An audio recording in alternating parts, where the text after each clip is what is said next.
Mrs. Fatimah Khan. I am mother of Dr. Abbas Khan, who got killed in Syria. And you traveled here to Geneva. Why did you come here? I want to ask the regime why they killed my son. Why? Why? They are the government. They are big people. They should have more big heart. According to law of their country, if somebody enter without a visa, then it's 1 day imprisonment and they deport, or not 1 month, not 1 day, 1 month in imprisonment and go. Why do you think this happened? What do you understand, if anything, about what happened to your son? Sad. There is too much propaganda in London that Syria, women and children are dying, no doctors, no medicine, no food. So my son, he felt, like many others, he felt that instead of sending some money, I will go and give my services as well and come back quick. He didn't go to fight or anything. And it was so unfortunate that they arrest him and they torture him, kept him for 8 months, torturing. He became a skeleton. And when I went there, they put him in a civil prison where he was happy, he put on weight, he wanted to come back. Every day he was looking forward. He even phoned me, "Mummy, they are releasing dozens and thousands prisoners. Just for one prisoner, I'm only one prisoner. Why they are taking so long? Why they are keep making excuses every time?" I say, "I don't know, son. They are keep changing the judges, keep changing the lawyer. I don't know what's going on. The judges are confused. Minister of Justice is confused. I don't know what to say."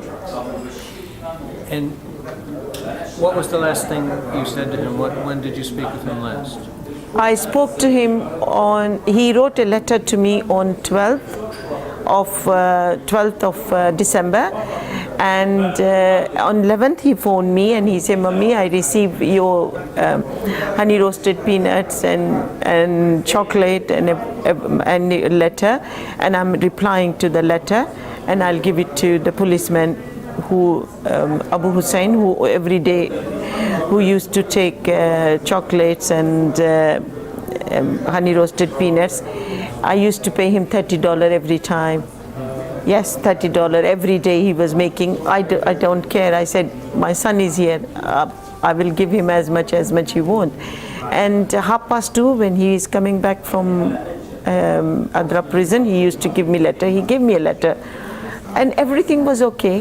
And Friday afternoon, Friday the 13th, the bad date, all of a sudden the military people, national security people, they went in the civil prison. They pick him up, took him to a military court for no reason, military prison, put him in the cell for 2 days, and Monday morning they poison him, and once they poison him, they hang him, and they say, "Oh, he committed suicide." I was there. You were in Syria? I was in Syria when they pick him up on Friday. One prisoner's fiancée, she phoned to my family in England that, "Look, your son is not in Adra prison." The national security picked him up, and I come to know only on 14th. And I went crazy. I was running all over Damascus. All the other prison guards, they come and see me. I gave them thousands of dollars. I said, "Please tell me where is my son." I phoned Judge Badawi. He didn't do anything. He didn't bother phoning around that where they took him. And Judge, I gave him $1,000 to his daughter, and he didn't bother asking people that where you took him. On 14th, I was restless. And then on 15th, I went to Ministry of Justice. I said, "Please tell me, have I done something wrong, or did my son did something wrong, that he's going to be released in 2 days, and where you took him?" And at ministry, they said, "Don't worry, your son is more happy than you." I don't know what he meant by that. And on 16th, I was just praying. I was sitting in my hotel. I received a call from Ministry of Justice that, "Come, we'll give you your son today." And I went there, and he says, "Go with this man, with national security man. Your son's problem will be solved today. Every problem you will go and see your son. And I went with this man. I was distributing chocolates, Bounty and Snicker as usual. And that man was keep taking out the gun and keep putting it back in his jacket. I didn't know, but my heartbeat was going funny. And I said, my son is a doctor. Allah, please take me to my son. He will check my heartbeat. And when I went to National Security Office, there was a big prison. And in those prison buildings, one building, he stopped the car and he took me inside. And I said, is my son is here? They say, no. I said, do you speak English? He said, no. Then I gave quite a lot of chocolates to everybody, and those animals, they were eating chocolates, they were looking at each other and smiling. I didn't know why they were smiling. And they knew that they killed my son, and this old woman is here to take his dead body, and I didn't know. And then took me to another room, a posh room, and he says, sit down. I said, no, I don't want to sit down. Tell me, where is my son? He said, no, you sit down. I said, no, tell me what's going on. Can you talk to me in English? He said, yes, I can talk to you in English. And then he said, first accept our deep condolence. I said, what? Yes, accept our deep condolence for your son. I said, why? What happened? He was not well. I said, what do you mean not well? I spoke to him 2 days ago. He said, no, he committed suicide today morning. I said, what? Khalas, my son no more? He said, yes, unfortunately no more. And and I picked up my bag and I hold it to my heart. I said, something is going to happen to me now. And they say, come. There was a closed door there, and they say, come, his dead body is there and CCTV camera is there. You can see what happened. I say, no, you killed him. He say, no, we didn't kill him. If we wanted to kill him, why we transfer him to Adra? I say, yes. Why you brought him here? He said to take him to court. I said, this is not his court. His court is in Meze. I know where his court is. Why you brought him here? To kill him? I told him on his face. And that man, I don't know who was he, and he said, no, he committed suicide. I said, no, you killed him and you are going to kill me as well. Let me go. And 2 men were pulling my hands to take me to my son's dead body.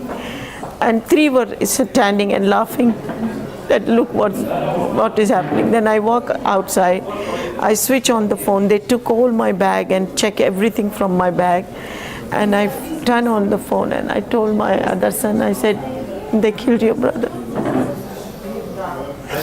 And he started crying, and I gave the phone to that man who speaks in English. And that man, he didn't want to talk to my son. I said, take me home, I want to go home. I don't know why I was so scared, sir. I didn't bother seeing my son's dead body. And they say in the morning, he ate breakfast, and after eating breakfast, we went to check him, and foam was coming from his mouth. So it means they gave him poison. Foam comes only when they poison. And I think once they gave him poison, they hang him. Now, you had a chance to see some of the government representatives here in Geneva. What happened?